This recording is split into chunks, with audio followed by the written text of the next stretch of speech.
Hi friends, this is your Kiran. Welcome back to Kiran Rav Big Boss channel. Big boss season 8 and week 4 ఎపిసోడ్లో మీరు nominations చూసుంటారు ఇప్పటివరకు. And లైవ్లో అయితే ఎప్పుడు అయిపోయాయి, నేను లైవ్లో చూశాను. సో ఈసారి నామినేషన్లో వచ్చిన మొత్తం 6గురిలో ఫ్యాన్ బేస్లో మాత్రం చాలా అనూహ్యంగా ఉంది ఒక అనఫిషియల్ పోల్.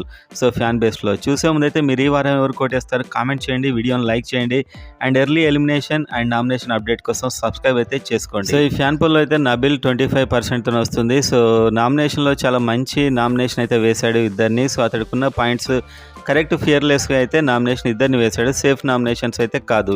సో అందుకే టాప్లో ఉన్నాడు. అండ్ ప్రేరణ కూడా 21. ఈ మధ్య రీసెంట్గా ప్రేరణకి మంచి ఓటింగ్ పెరిగింది ఫ్యాన్ బేస్ అనేది చెప్పుకోవచ్చు. మణికంఠ 19-20. సో ఇంకా రేపటికి ఇది మారొచ్చు. మణికంఠకైతే అనవసరంగా కొందరు సేఫ్గా నామినేషన్ వేశారనిపించింది, వేరే వాళ్ళ మీద వేయాల్సిన అవకాశం ఉన్నా కూడా మణికంఠకి ఈజీ టార్గెట్గా వేశారు. And Aditya Om 12-13. సో ఈసారి ఆదిత్య ఓం కనుక సేఫ్ అయినట్లయితే సోనియా పృథ్వీరాజ్కి ఖచ్చితంగా డేంజర్ జోన్. ఈసారి పృథ్వీరాజ్ అయితే 11 అండ్ సోనియా అయితే 9-10. సో వీళ్ళిద్దరికీ షాక్ తప్పదు ఈసారి. కాస్త ఆదిత్య ఓంకు ఓటింగ్ పర్సంటేజ్ పెరిగినట్లయితే. సో నిఖిల్ ఫ్యాన్స్ చాలామంది ఉన్నారు కాబట్టి నిఖిల్ ఫ్యాన్స్ ఎవరికి వేస్తారో చూడాలి.